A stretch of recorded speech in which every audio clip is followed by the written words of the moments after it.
Hello everyone! I'm Angel, your future Miss Colombia.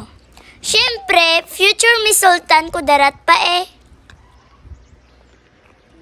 Hambala ni TJ, kung nagagandahan kayo sa lugar nyo, i-vlog nyo. Ari na TJ, ari na. So for today's vlog, ipapakita ko sa inyo kung gaano ako kaganda. Tara! Feel na feel ang motor ba? Way gani kabaloy tag-iya nga ginagamit ta. Mabakala na kami pastel kay wala nagtig-ang si ate. Adlaw nabi magbugtaw mo. Let's go!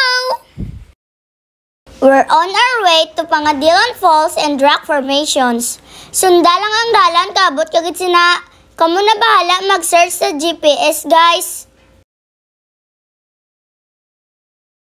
We're finally here. Oops, no payment, no entry ha. 3 motors lang kami kay wala namon gindala ang car. Parking, motor 20, sidecar 30, 4 wheels 50. Tama lang gidway nagdala car, kundi nakatipid kami may bakal tinapay. Ipark na yung legendary nga motor namon. Hulat lang guys, galakat pa ko. Diri ko nagagi sa gilid kaya abi ko magdiretso ang motor gachismis pagli.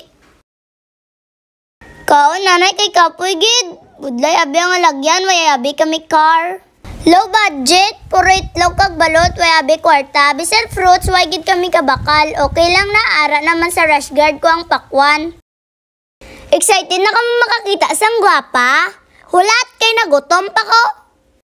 Pati baso, way nakadala si ate, gadali gid abi mo.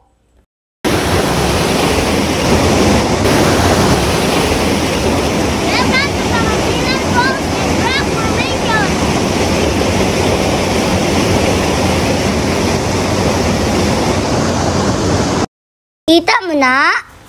Gwapa-gwapa ang view. Daw ako. Look! I'm so pretty talaga. Mas gwapa pa ko sa Pangadilan.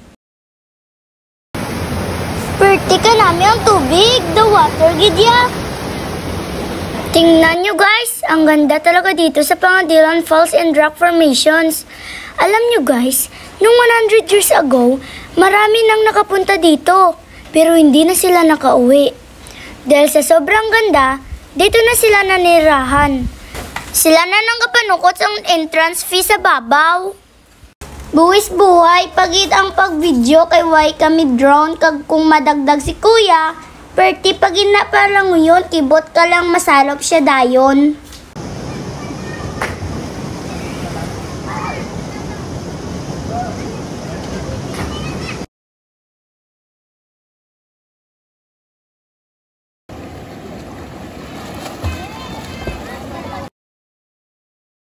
Papunta kami ng ate ko sa best spot. So today, medyo yabok lang ang bato kay way abi nagulan. Sa mga gusto maglagaw di, ang pinaka-the best ko nga advice hindi nyo na, kailangan magdala uling para magsugba.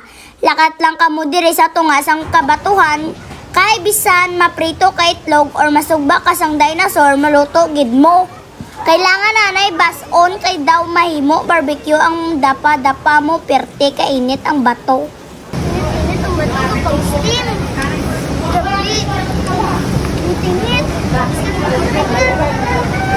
Birada sa biyate, basi pa man lang mabuy na ng fats mo.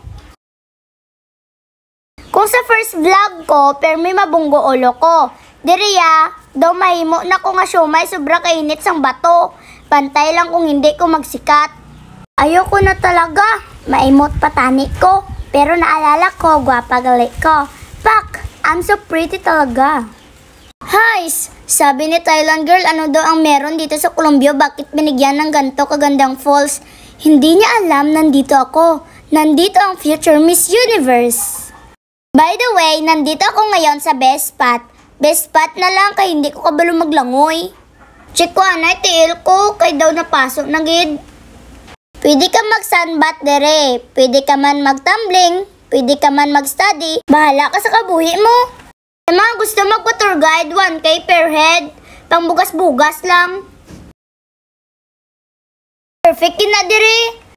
Amo na, bago ka maglumpat halin sa babaw, Siguraduhan na nga daan kung sa langit o impyerno ka matupa. Ay, ambot, nahimo pa kuya nga si San Pedro. Kita mo na, nami ang view. Kung hindi ka mapati, tilakat diri.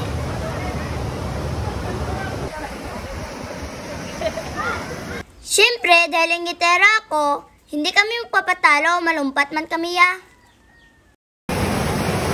Mapuli na kami guys! Bye! Please like, follow, and share. Thank you so much for watching. See you on my next vlog.